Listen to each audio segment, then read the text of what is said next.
You're listening to the Black Eagles podcast. Ahmet Dursun Sergen aldı. Sergen Bülent yan yana. Sergen Bülent. Sergen. Yanında Tümer var. Tümer'e doğru attı. Kaybetti. Tümer topu aldı. Sergen aldı. Gol. Sergen attı. Sergen attı. Şampiyonluk geldi. Sergen attı. İbrahim'in pası.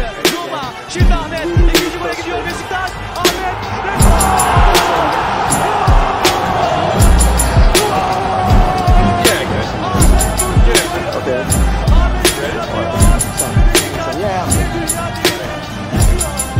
Welcome back, everybody. Episode 178 of the Black Eagles podcast. I'm your host, Sinan, live from a sweltering New York City summer. With me today, a special guest coming in from the motherland, if you will, from Turkey. Aaron Armstrong, the prodigal son. Man. Yeah, took a lot of doing with scheduling, and then got the technical issues as well. Yeah. Sorry, I'm being blasphemous on a religious holiday, aren't I? I'll bleep that one out. So how you doing, sir? Honestly, I'm good. I've been really busy lately, so with all the traveling, with some stuff that I was taking care of, so I couldn't really take the time to come here and do this with you. But no. We're finally able to do it, so I'm glad, and I'm looking forward to it, man. It's always a lot of fun doing this with you, so I'm happy to be here. We can relax. Exactly. No problem. You can chill. Yeah. So where are you now? Right now I'm in Antalya. Uh-huh. Yeah, I'm in Ontario. I had some friends coming in from Belgium. Nice. And England, obviously. Some of my pals. We decided to just have a week here, and I'm taking care of a bar here. So we had some stuff that we needed to do with regards to that. So all around. Just, I've been traveling a lot lately, like going back and forth. So yeah, I mean that's why I couldn't get the time as well. Probably. I'm just like doing a lot of stuff lately, but yeah, I'm in Antalya right now. You mean back and forth between Antalya and other cities and abroad as well? I've been to Belgium and stuff.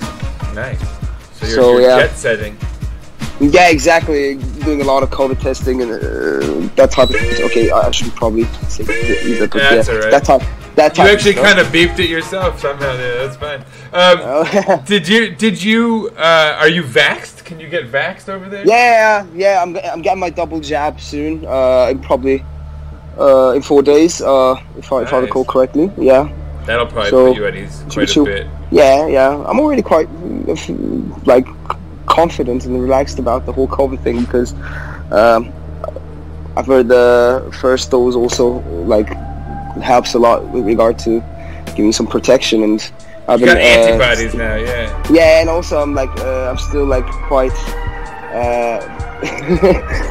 protective and like cautious about the whole COVID stuff, so I'm not like really complacent. Yeah, I'm still taking full caution. Good. So man, good. It's chill. Yeah, I know numbers are kind of up in Turkey. Here in the States, like they've gone down, but they're going back up because like all the. It's actually fairly remarkable. It's like I think 99% of the cases where people are getting seriously hospitalized and certainly dying are the unvaccinated. So like exactly. That's the thing. Like, get it, folks. We might get infected. Yeah, definitely. This is a public statement. Go and get your vaccination. PSA. It's Black Eagles podcast. PSA. Get your jab. Like we might get infected. I mean, it doesn't prevent that, but still, like the mortality rate has just dipped pretty much in the UK. It's like I think 0.012 right now, from like 6% I think before the whole vaccination program started. So like that shows that it's actually working.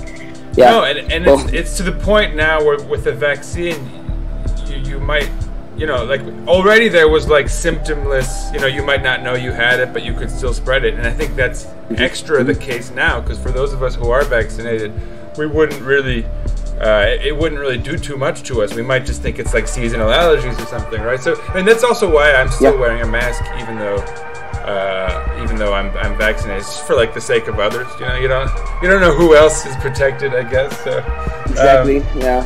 Ideally, everybody would be, but you know that's life. Let's talk Besiktas.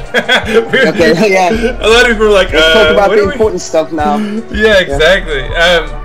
No, and it's I haven't had you on for a while, and so we get to do the whole season review thing, which I think the last episode I was on was the one after the Fenerbahce derby, I think.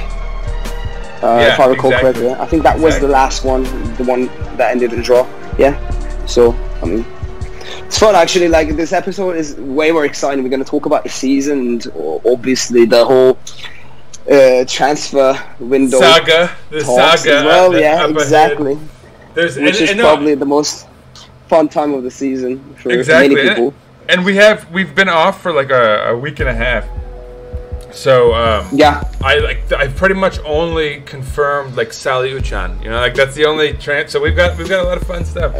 We got Kenan, we got Salih, and we got Mehmet Topal. I think those three. That's right. No, yeah. Since then, that's what I mean. Yeah. No, I just mean we have. We haven't been on air even since. About the initial date we planned them. Yeah. Yeah. So we get to talk. Right, we get to talk about a lot of fun stuff. So I guess first let's talk about the season that's now concluded, because it's I think. Already the stress is very high for the transfer window, right? So we've got to now move our focus, try to remember the good times, get our spirits back up, right? What are your thoughts on the season that passed? Before I ask you any like specific questions, you know, do you have any overarching feelings? Well, I mean. Right now, I don't particularly feel anything. I think personally, my excitement has worn off a bit. But again, it was a really, really emotional season with everything. It was really intense at moments. Like, it looked like we would blow it at a certain point. Sure did. It was like really intense, yeah, because we were ahead by many points, and like we started like stumbling and. Galatasaray, as usual, were there to snatch it, but we managed to see it through. So in the end, it was like a really, really, really meaningful victory for us. I said really 3 times. Wow. It's all right. It's all right. I mean, it was that meaningful. But so, like, do you recall, like, going into that last like two or so match days? Really, like. Yeah. Had you become like nihilistic? Did you give up? Where you're like, we're gonna bottle this. Like we've let it. I didn't give up. Like I was still feeling confident that we would see it through, because I mean, still, like, we're talking about Galatasaray. They had to achieve a lot in order to grab it. I mean, like beating which team they were playing again on last day? I forgot. I think it was Yeni Malatyaspor. Last day. Yeah, I think like they had to beat them by like 4 goals.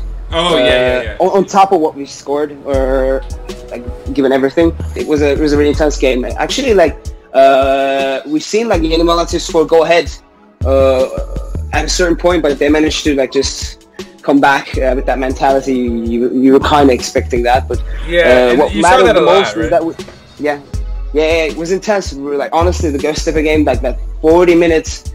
Span between Göztepe equalizing and Galatasaray going ahead. They were actually in the first place in the league for that brief moment, you know. Exactly. But I mean, again, Ghezzal stepped up, which will be an interesting point to talk about later on in this episode.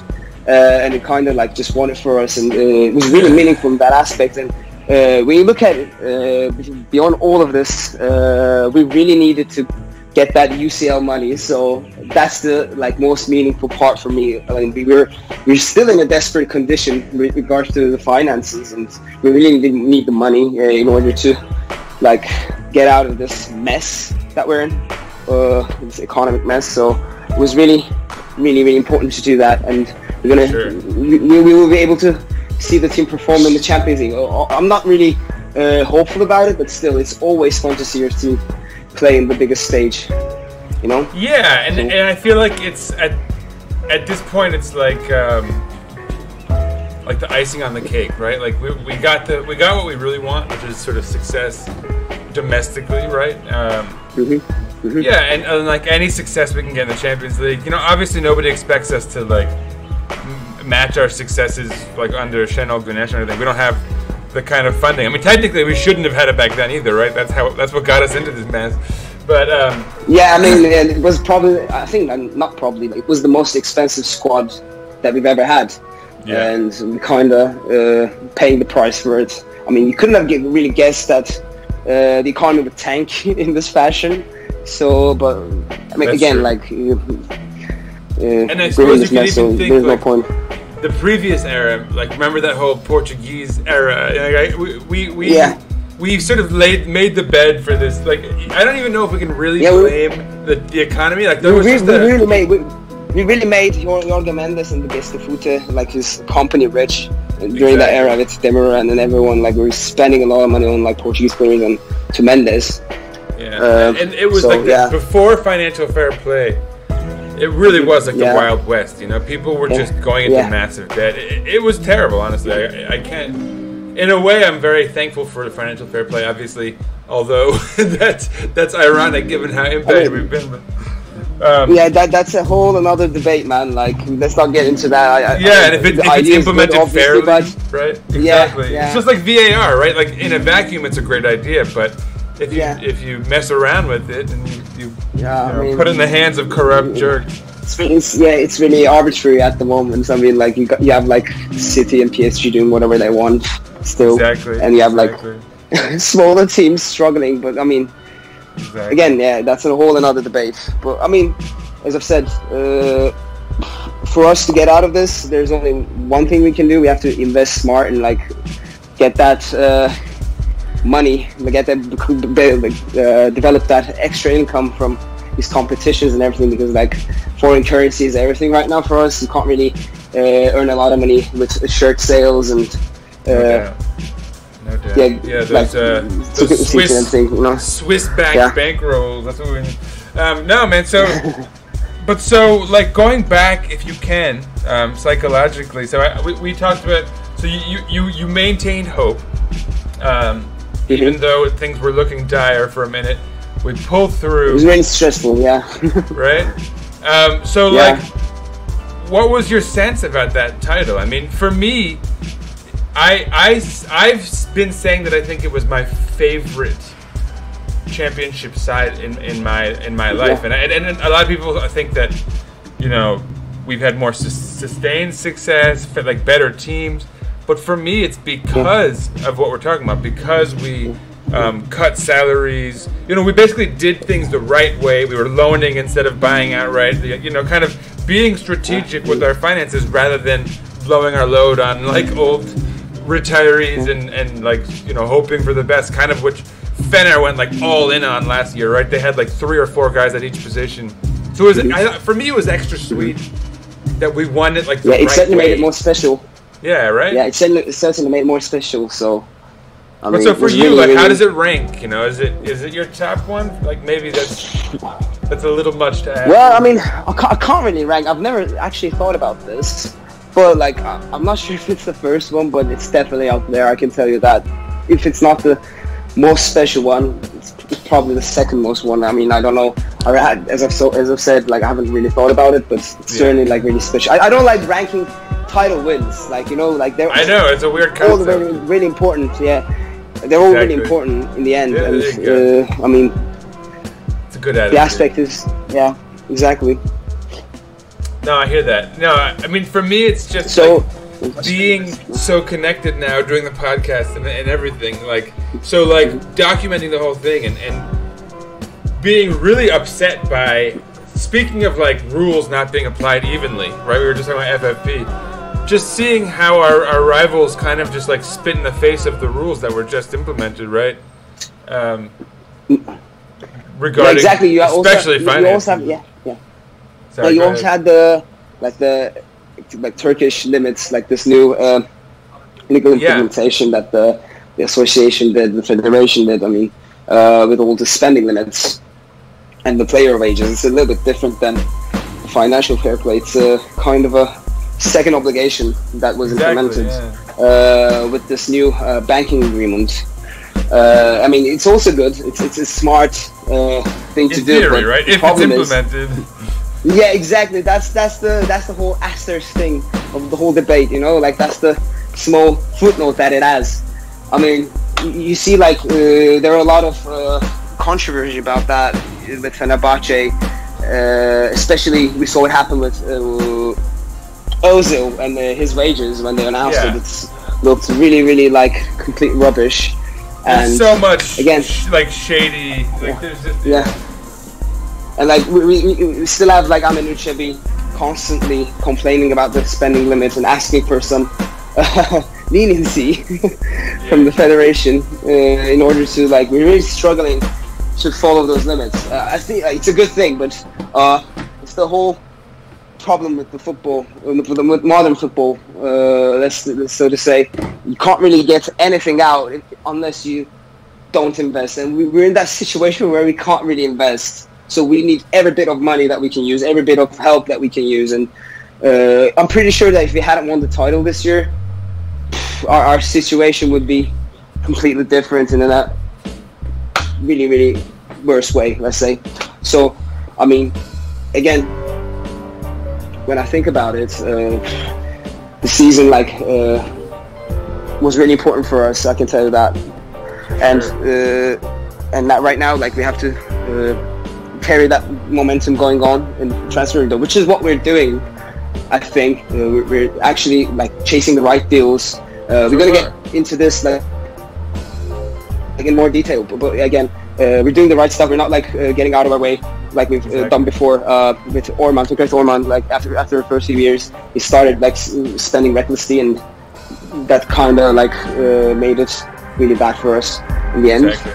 So no, it seems like it's the opposite impulse now, right? It's actually, if anything, Ahmet Nurçebi is trying to sort of chill out the impulses of Sergen to try to be as competitive as possible, right? Because like you can see it on Twitter. There is intense pressure from the fans, especially with this whole transfer beef we have with other clubs and everything. The fans want the bragging rights, and they don't want to be the one that's like our fans don't want. No one wants to be the one that's being taken the piss out of, but like that's what they're trying to do in the end. Like we're just beefing at the moment, and it's so childish, like wasteful. Yeah, I mean, we'll talk about that in the transfer section. So going back to last season, who for you is the MVP of the year? Okay. Bit of a tricky question right now. I want to say Ghezzal. I know. It's Ghezzal. But I mean, we have to be objective about it. It was Ghezzal for us. Like he stepped up in the most key moments, and like just like carried us as a team. And like you could have copped out and said like Sergen. Yeah. You could have said Sergen Yalçın.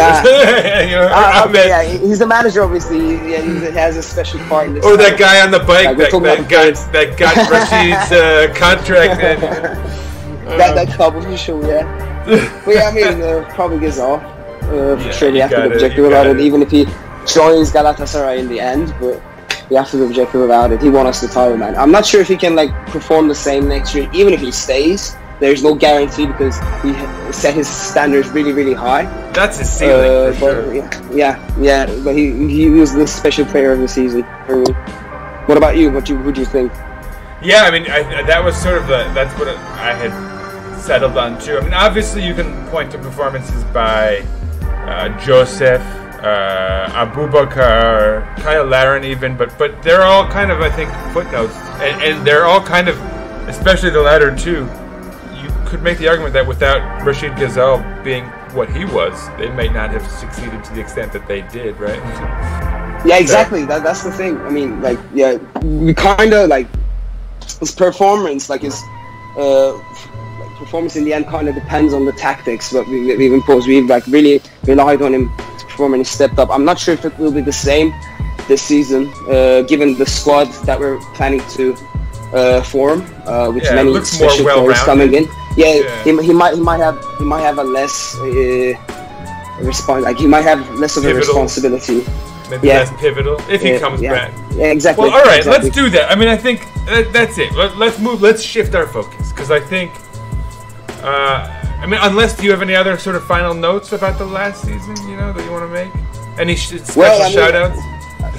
I really want to say that, like, okay, like, it's not really related to this season or the performance, but, like, seeing this season out, like, we had to make sure we carried on with Sergen, and we did that no matter what, because with our planning and, like, with our plans for the future as a club, we need to have Sergen there as the guy who's forming the team and who's forming the tactics and, like, carrying this, like, tradition that we had in the 90s, We're starting to form that back on, and I'm not really arsed about, like, which players we're going to sign, as long as Sergen is there. Like, seeing him stay was the important thing for me at the end of the season, given that he only had a 1-year contract. We managed to do that, and I'm, like, really confident that no matter what happens, maybe we can, like, have a really disappointing season this year. In the long term, it will benefit us. And, like, he showed it this season, like, no one was expecting us to do this well, like, win the title. I mean, like, it was a reach, especially right after the first few matches of the season. It looked like a mess. He managed to just, like, unite the team and unite the players, and he managed to create really, really special characters out of players that we've probably written off in the past, like Lara and everyone. We were just, like, dubbing him as a flop, and right now he's one of the stars of the team. So Sergen made that happen, and, like, in order to carry on this project we have in mind, we had to keep him, and we managed to do that. So that's what's that's the thing that makes me that made me happy the most. Let's say that's the thing that made me happy the most. That's not and I guess that's one thing that amidst all the stress of the transfer window, that's definitely, I think, a good positive point to reflect on, from the last season going into this, is that Sergen was the needed continuity, and so that being accomplished was probably the biggest box checked for the whole summer. So that's the positivity we need to carry into this next portion of the episode. Now, very briefly, I should mention, you mentioned Kyle Larin. Quick news flash: he was injured on national team duty. He was really ripping it up in the Gold Cup. He was leading the cup. He could have had the Golden Boot, but he got injured. He's only out for 2 to 3 weeks, though. Were you watching the games? Did you actually watch the games because of the minimally the time zone thing? I it was just on. Really follow it. Yeah. There was not much else on, so I watched a couple of the games. I didn't watch any of the U.S. men's team because I'm not that into them, honestly. But I did watch Canada because I wanted to see how Kyle did. He was looking good. He was probably their most important player right now, with both David and David and I don't say why I said David. David and Dave is out. So, like, I think they didn't get called up, or maybe they were injured. Yeah, I think they took a slightly lesser team for, like, I think they're saving up their guns for the World Cup qualifiers. I suspect. Oh yeah, okay, it makes sense. Yeah, I don't know how big of a tournament Gold Cup is. Honestly, I'm not really familiar with North American international football, but you shouldn't be. It's terrible. Like, somehow Qatar is in it. Like, I don't even know. It's not pretty. And guys like Haiti and, like, I don't know. Yeah. Martinique, man, they were getting whooped. So I mean, it's not really a balanced competition. No, there's like 3. I mean, so we shouldn't really spend too much time on it. Basically, you've got, like, the U.S., Mexico, Costa Rica, Jamaica sometimes, Honduras sometimes, Panama sometimes. Like, Canada's kind of on the rise, so they could sort of enter that sort of quote unquote elite group if this generation pans out, which it seems to be for them relatively, right? I don't think they'll cause any damage in a World Cup anytime soon. But, I mean, why not? Good for them. Yeah. The Maple Leaves or whatever the Leaves. So here we go. Transfer window. So that was the news on Kyle Larin. Kyle Larin is currently our only striker. I guess besides Guven Yalchin, who's back. Still looking a little chubby. A little on the chubby side. We also have Umut. I thought we had permanently decided he was no longer. I mean, I like him as a third striker, to be honest. Maybe even more than Guven, to be honest. Yeah, I mean, I'm really more hopeful about Guven when it comes to their quality and like what kind of a player they can become. Like also, like Guven is way younger than him, so. Well, that's why I'm not particularly hopeful about either of them, to be honest. I just feel like Umut Nair is the more complete striker now, so he could actually sort of fill a role as the third guy. Whereas I have to be honest, I've lost my my faith in Guven. My hopes are dashed. Especially that loan was pretty pathetic. Yeah, his loan spell was really disappointing. But I mean, Sergen puts a lot of faith into him, so yeah, he says maybe he can be redeemed after all. Yeah, yeah. I mean, we've seen it happen. But yeah, with Laren, I think he has an injury. Yeah, just 2 to 3 weeks. With his quadriceps, and he will be sidelined for 3 weeks, and then he can come join training camp. But the debate about Laren is that, like, we've seen reports coming up about his agent and what their plans are for the future. His agent wants him to see through his contract and leave earning a sign-on fee from a European club, from a bigger club. That's what he has in mind for Laren, but we don't know what Laren wants personally. And there were talks about his agent pressuring him to scrap the renewal talks and just play for one last season at Beşiktaş and make a move. But right now, I mean, he might be persuaded once he joins the team, and obviously the Laren will make the decision for himself and his agent won't, so we might see something else happen. But for now, I mean, we might even decide to just sell him and put some money into our pockets. Yeah. Because, I mean, if he decides...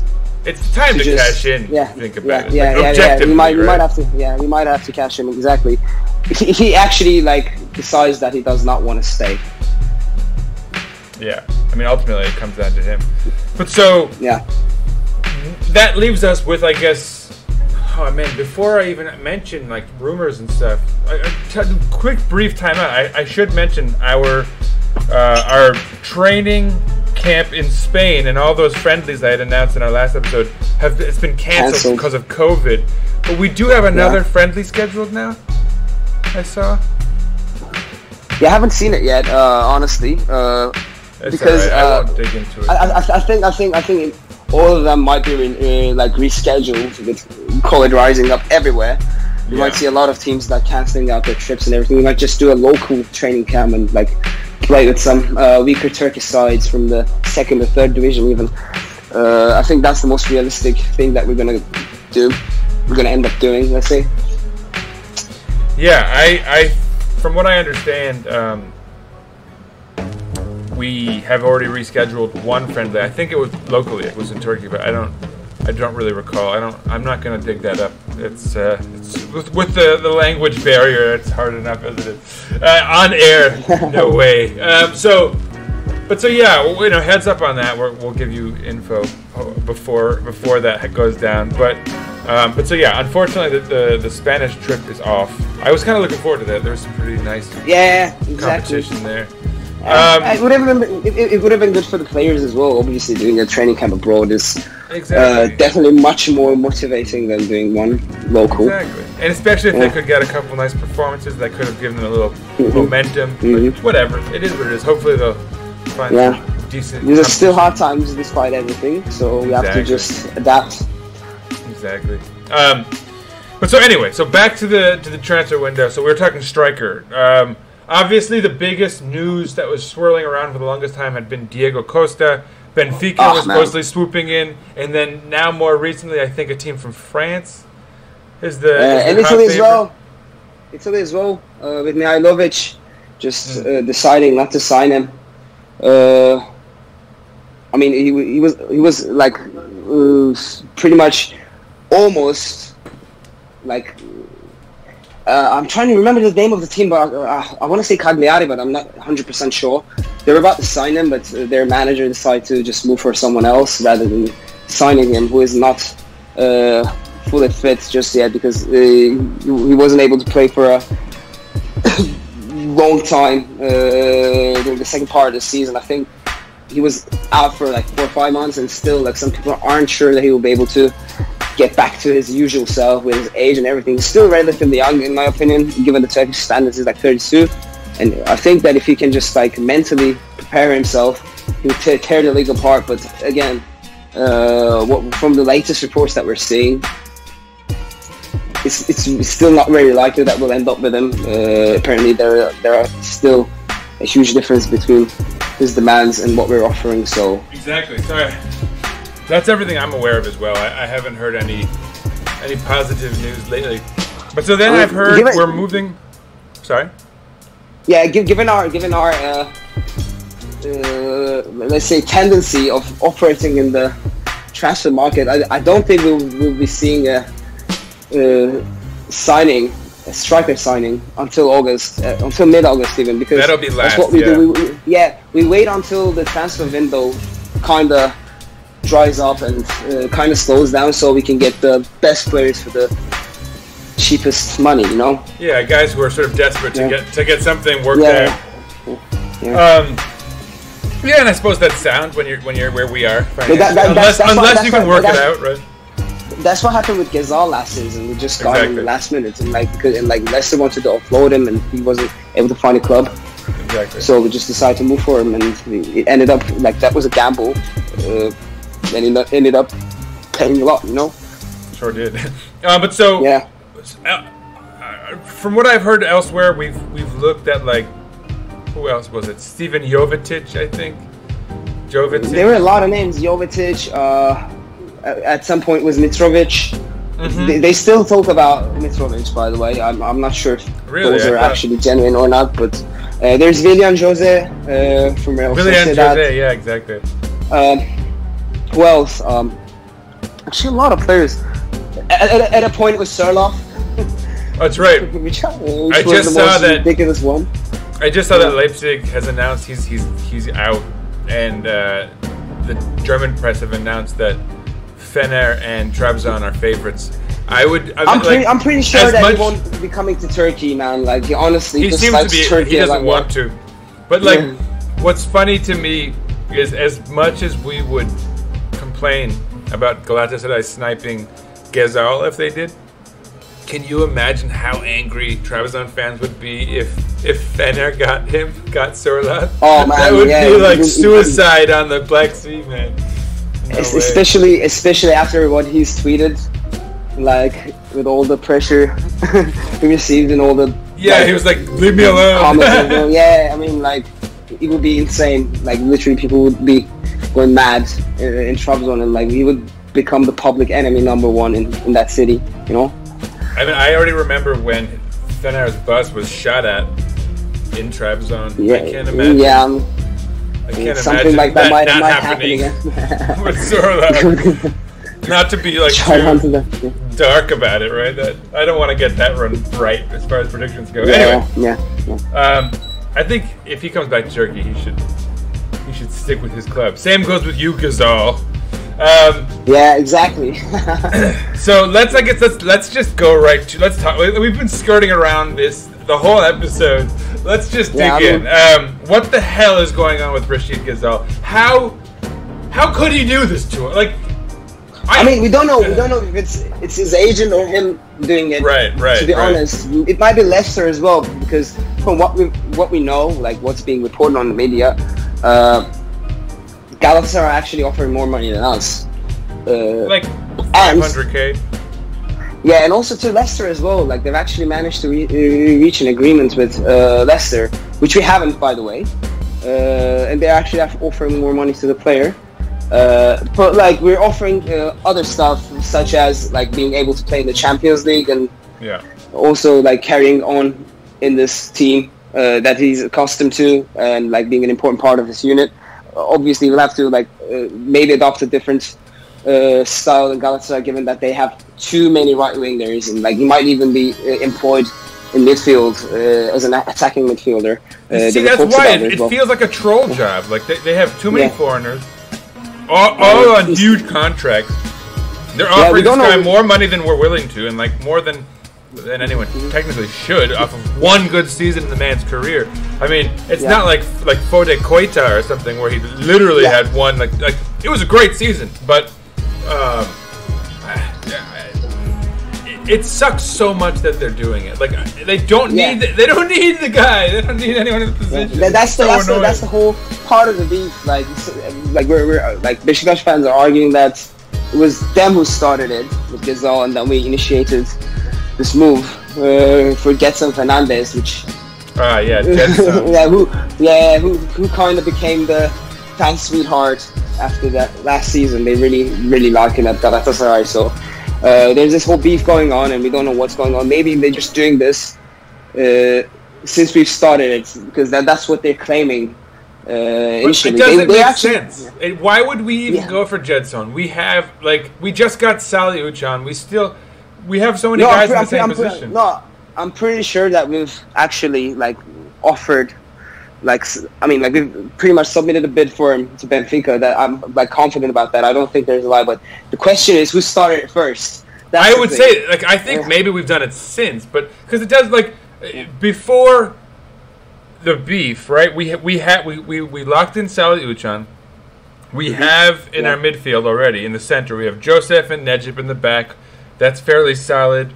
Dorukhan could theoretically still be gotten, apparently, which I didn't expect. We have Ozan, Salih Uçan, Adem Ljajic. I feel like I'm still forgetting someone as well. Who am I forgetting? Obviously Topal. Alex. Mehmet Topal, exactly. Alex Teixeira is supposedly the next one, and we've been doing a lot of work on the back end to get that going. Hopefully. Right, we'll get there too. But so amidst all of that stuff in this, why would we additionally go for Gedson before locking in guys like Ghezzal and Rosier? I honestly think maybe Galatasaray even planted that rumor as an excuse for them to go after Ghezzal. But either way, I don't even get that because why do they need to go for Ghezzal? They don't need wingers. None of this makes sense, man. It pisses me off. Yeah, I mean, they also tried to chat up Rosier at a certain point. They did. Reportedly, even though their president disregarded those rumors on live TV. We don't know. I think he said we're not gonna pursue someone who says that the child of Beşiktaş or whatever. But it's important to note that he said that in response to the rumors of Galatasaray offering, and so basically, in a way, Rosier confirmed that there was some smoke, some fire behind that smoke, essentially, by basically saying he's not interested. So, and so he only said if a guy says that we're not going to pursue them, which means maybe he stopped, if anything, right? But I don't know. I don't like. Yeah, we managed to sign him. He's probably the next player that's going to be announced. 4.5 million and 20% sell-on clause. 4 years. 4 years, and also I'm not actually mad about the contract. It's 1.5. No, it's great. Million euros per year, and we actually got a player who's still pretty young and who can make a big jump in terms of his ability and his value, and a player that we can profit off of. No? Have you heard the rumor? So apparently Galatasaray bumped up they made us bump up our offer about $500,000 or so.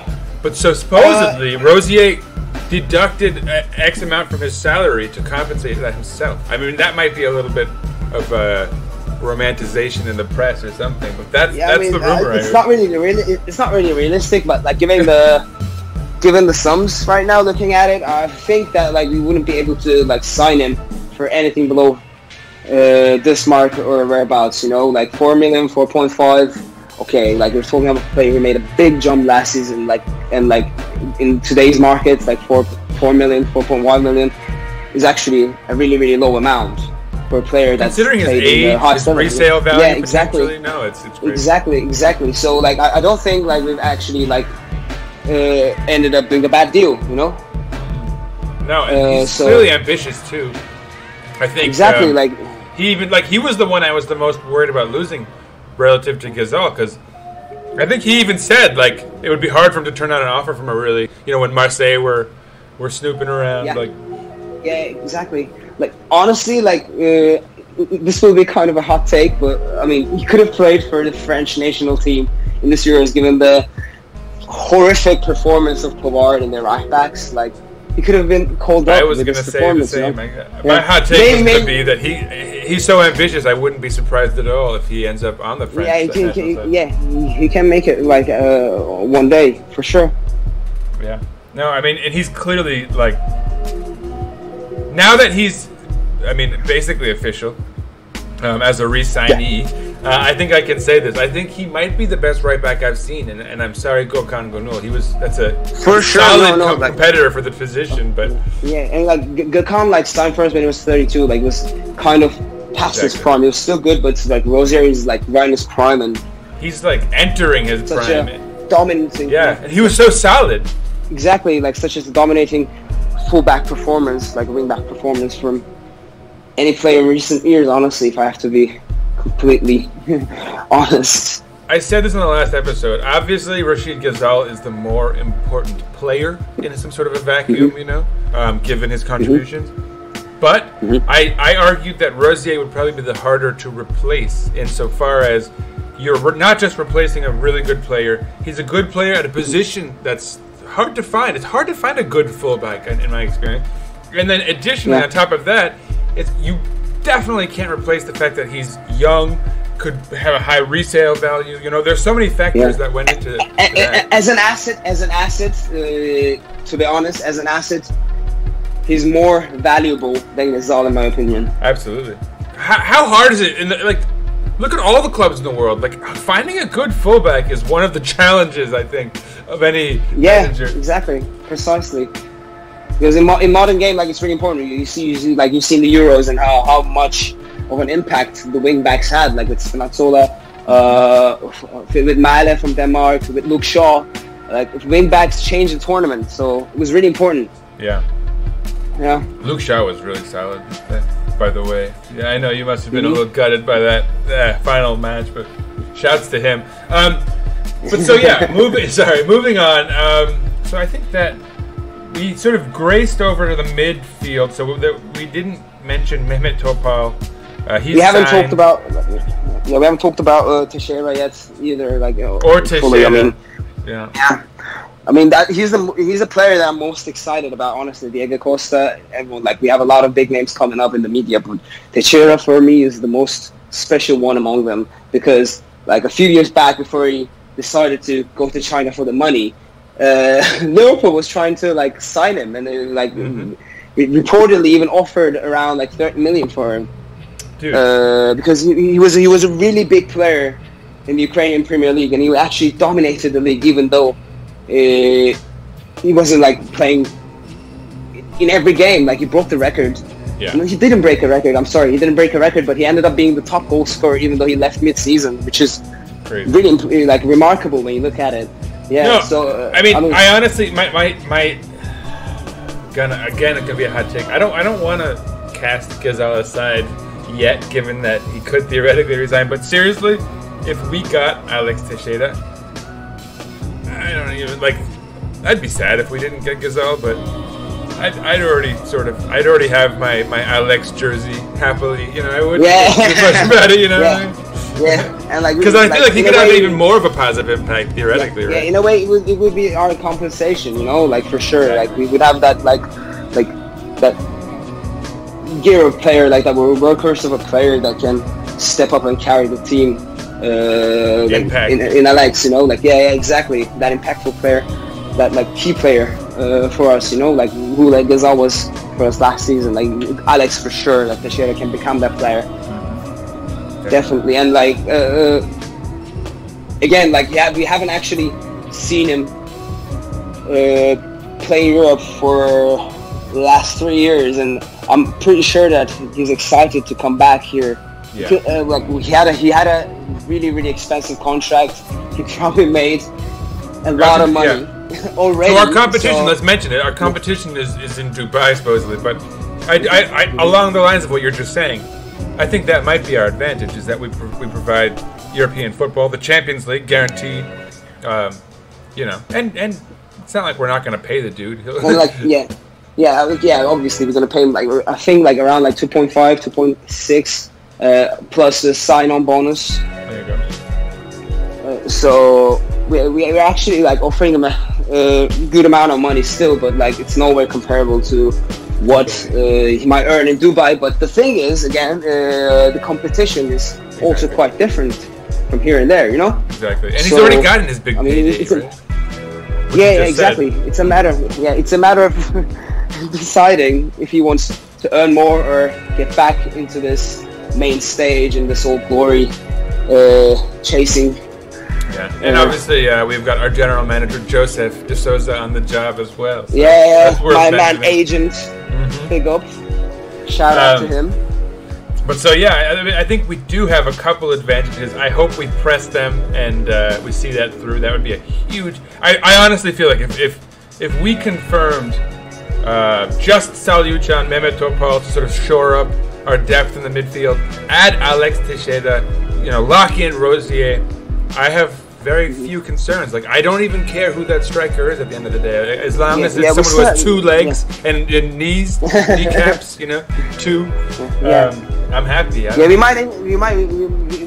have Kenan, Karaman, and I'm really like, if I'm being honest, also I'm excited about him and like what Sergen can make out of him as a player. Okay, we've seen him play as a winger in a 4-4-2, like partnering up with Burak sometimes, even in the national team. But at Besiktas, I'm pretty sure that we will be watching him in a different role and in a different style. I mean, unless he takes that Aaron role on the wing, he could. I mean, they're similar players, but I'm pretty sure that we're going to use him differently because I think he's a bit more technical than Lauren. Okay, Lauren is more physical. Yeah. He's more fast and he's more strong, but Kenan is more technical than Lauren for sure. He's more talented on the ball, in my opinion. Yeah, I mean, I don't know, honestly. I don't know much. I haven't seen a whole lot. I don't follow the national side too. You know, I'm more of a. I'm all about Besiktas, right? I get you, man. Honestly. But so, you know, but yeah, I'm all ears. If that's the case, I like what I hear. So we have him. We might even like use him as a striker because actually that's his like main position. Like, I think he's listed. In the Bundesliga, he always played as a striker. Moving forward, we need like at least one striker, in my opinion, for sure. Maybe another midfielder that can play both ways. Like that's why we're probably like trying to sign Ghezzal, a player that can like play on both sides of the pitch, and but has a more of a attack-oriented play style. Because like they already have a lot of like strong anchormen and like those box midfielders and like both defense-minded players and Joseph, Topal, and Thibaut. But like we might need to get another player to just increase the depth in that situation. Also, we definitely need to sign a few defenders because we really don't have anyone besides Danielson and Villa at the moment. We have two. Yeah. And we have some like youngers, but we have some young players, but I'm not sure if they can like step up.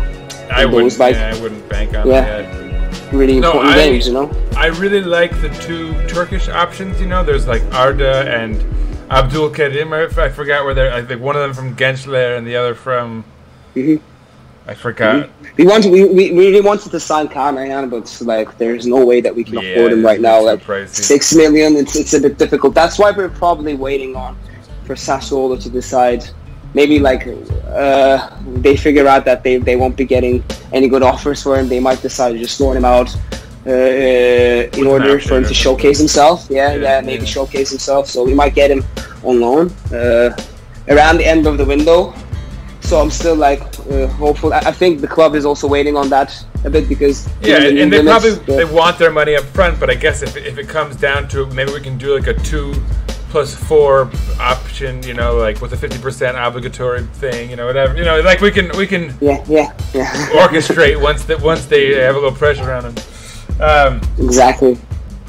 And that's one thing. At least our rivals are not in desperate need of that position, unless I guess Fener signs or sells. Again, Galatasaray are also interesting convert. Pretty much, yeah. Like we're still like chasing players that Galatasaray are also interested in.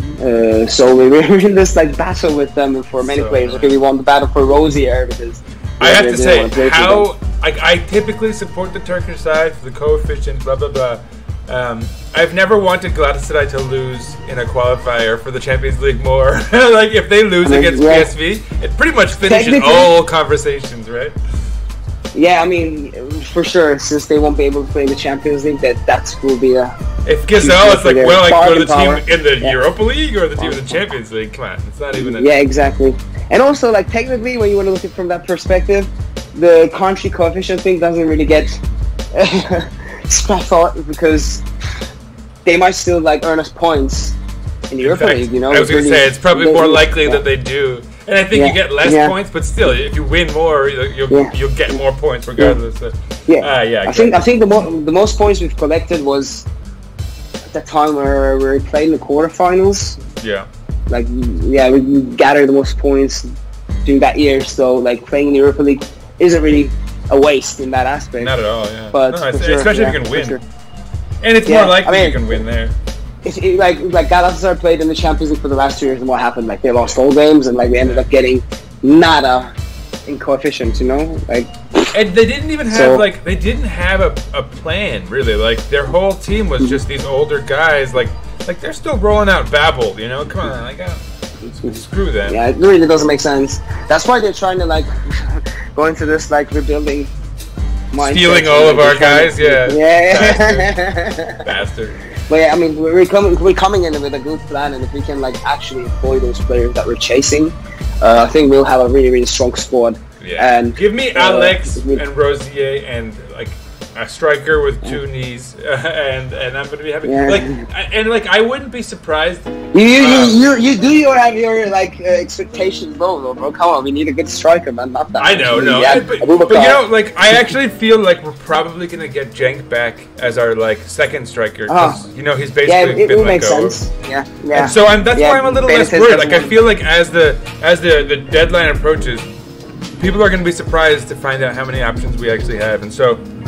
You know, I feel like we're gonna make that work somehow. Frankly, like I'm not, and like with Cenk, he's obviously not gonna. He's gonna be out for another 4 months or something anyway. But you know, I don't know. I feel if we can get the core guys, like Alex will attract. You know, I think anyone who's looking at us as a project for them to sign on to, when they see guys like that, they'll be much more inclined. You know, I think they'll be like, oh wow, this team could actually make a little noise maybe, you know, in the Champions League. So, you know, I feel okay about the striker thing.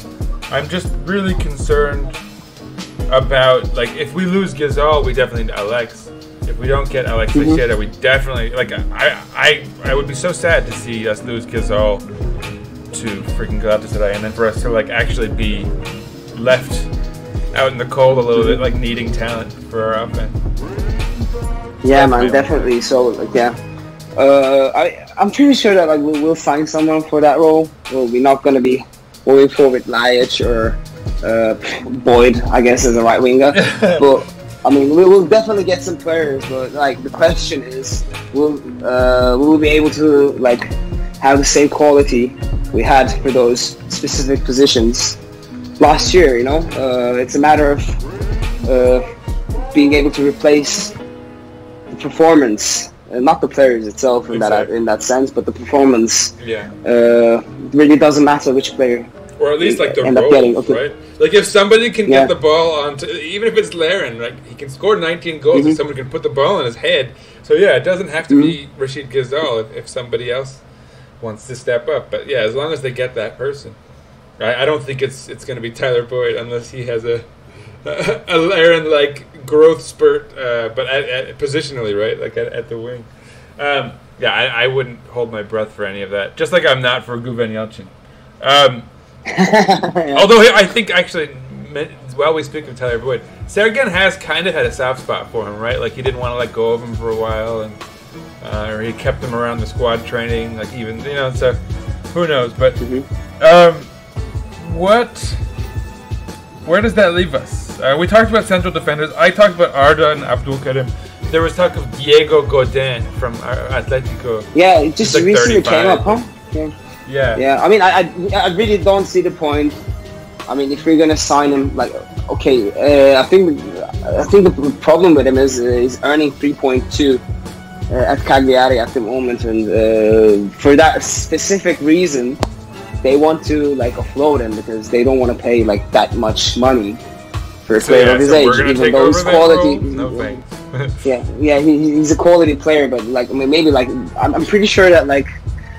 Those news came up because we kind of inquired about his situation, but I'm not sure if we would be paying more than $1 million, and let's face it, he's not going to sign for that sum. It was just a basic question of seeing if he was available or not, and I don't think he is. I don't think that whole saga will develop any further, honestly. And like, there's no point of, in my personal opinion, there's no point of signing a 35-year-old player. We have our starters, exactly, and we have our starters. We don't need another foreigner as a backup. Yeah, I mean, unless it's like Montero. Like, what was nice about Montero was that theoretically he could develop into something, into a valuable asset. But since that, like, so you know, taking another gamble on like a younger but like, you know, somewhat established defender with a bigger team or something, I see the logic in it, but I don't see the logic in going with an old guy like that. I mean, like, since we need two, and if it's going to be affordable, okay, I can't really complain about us trying to sign a plus 30 player, let's say, but like, given our we've been talking about this whole project thing, like, it doesn't really fit our agenda, it doesn't really fit our project, you know. We really can't afford to pay that much money for a player that old, you know. Exactly. That's what I'm trying to say. Okay, if he's going to play for a 6-figure sum, sign me up for sure. He can contribute to the depth. He can be a mentor. He can be a mentor to our younger players. He can contribute a lot of ways, but like, we can't really afford to pay a lot of money like we did with Pepe, you know. Yeah. Okay, he was really good. He actually helped us a lot in that Champions League rally we had, but in the end, you remember how we left. So I mean, at this point, it doesn't really make much sense. If someone came in with like an outrageous offer for like Vida, then maybe we could replace Vida with something like that. But yeah, not given that we already have Vida, who's on a pretty serious contract. Two old players. Okay, yeah, and Wellington, like 32. Yeah. I don't know how old. He probably like we're not paying that much for him. He's one of the players that. I think I'm trying to remember his wages. Yeah, he's 32, but like, I'm trying to remember his wage. Like, he's not making that much. I think he's paying for $1 million, something like that. So technically, he doesn't have this like huge burden on the financial situation of the team. Our wage budget is not that much of a problem for us, so we can't really argue about it. And given how he performed last year, okay, $1 million for him is actually not that bad. Given that we have Lajic and I don't know, Lance and Douglas, that like pretty much. Oh, that's news. Douglas is out. Did you hear? Yanni Malatia bought him. Is it official yet? Is it? I don't know. Official yet? It was an Uzel with you know, what are they called? Not Haber 1993. What is the whatever Murat Uzen? Murat Uzen. No, that's not Orta Çizgi. Orta Çizgi, there it is. There was an Orta Çizgi Uzel. So it sounds like it could be legit. So that'd be useful. I mean, I am, in a weird way, I still feel odd that we never even saw him play. I don't know if you read the report, but apparently we're gonna pay some of his wages still. Yeah, you expect but that. At this point, he has 1 year, and technically it's just a deduction of our. I mean, like, we kind of getting rid of some expense at least. So okay, why not? Because he's just gonna sit around doing nothing if we decide to like not sell him. At this point, it makes sense for me because last year you just paid a lot of money for no reason, for a player that we can't even use. He didn't play in the PAOK game. We ended up playing Lens, and it ended in the worst way possible. And we have Lens, probably he will sign for Karagümrük, hopefully. So we're offloading 2 players. I hope we could also sell Lajic. I mean, especially for bringing in Alex, but. Yeah. And given the fact that he's earning 4 million, he's the highest earner. I thought he may have. I thought that was not. With bonuses, I think like given that we won the title and like ended up qualifying for the Champions League, he kind of like just ticked all those boxes in his contract, and like so I think this year, his payout was around 4 million. That's what people are saying. Okay, normally he's making around like 3.2, but with all the bonuses, bang, it's 4 million now. Wow. Yeah, that's a shame. Obviously, you can't sell him until you know you have someone in that position, because otherwise he could be pretty vital. But definitely, that's not very feasible salary-wise. Where does that leave us? Who else? So I guess keeper, we haven't heard much about Nice. Yeah, reportedly there were bids for Arsene around the mark of 6 million, I guess. But I mean, I'm not sure if those rumors actually were true or not, and I'm not even sure if there was an official offer from the French side. But they ratcheted it up. Supposedly there was 6. We wanted like 12. They came in with like 8, and then that was the last I heard. It's all talks right now. I'm not sure if they're like legit. That's the thing, because like I think it was our vice president who said like we didn't actually receive any official offers for Arsene.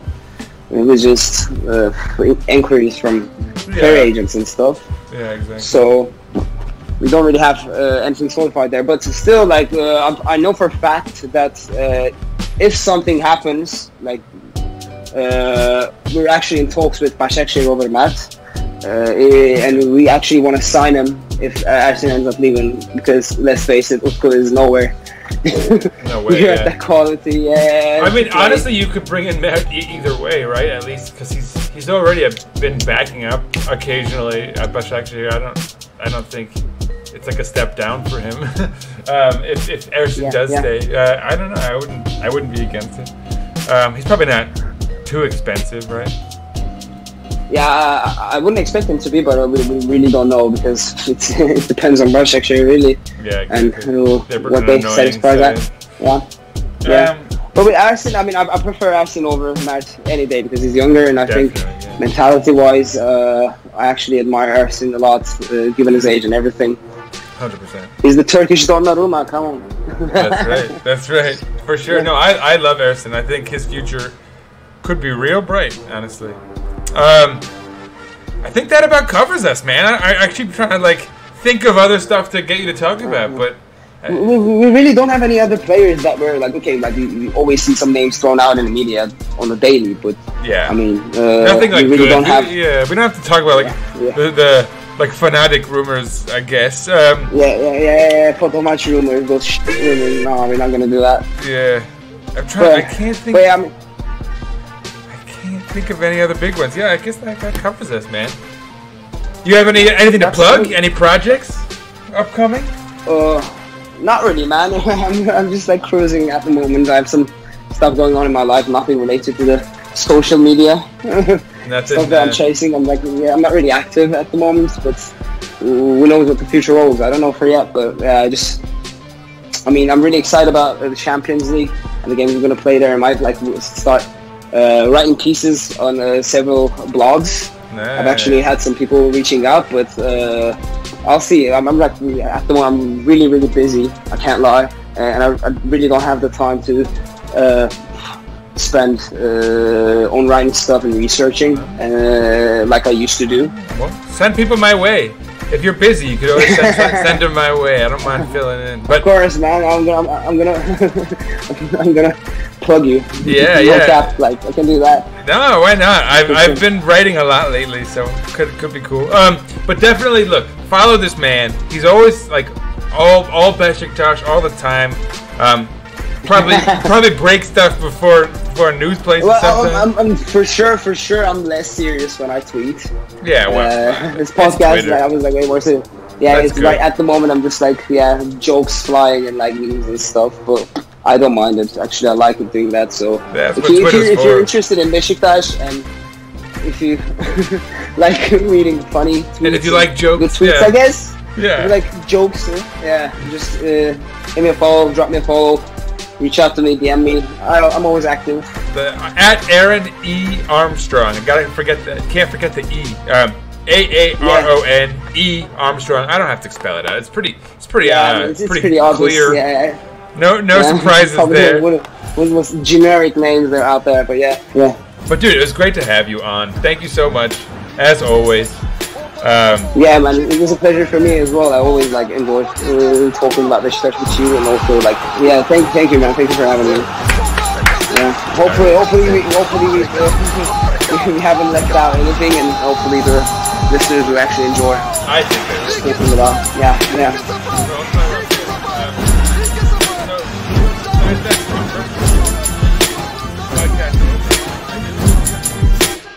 I'm good, man.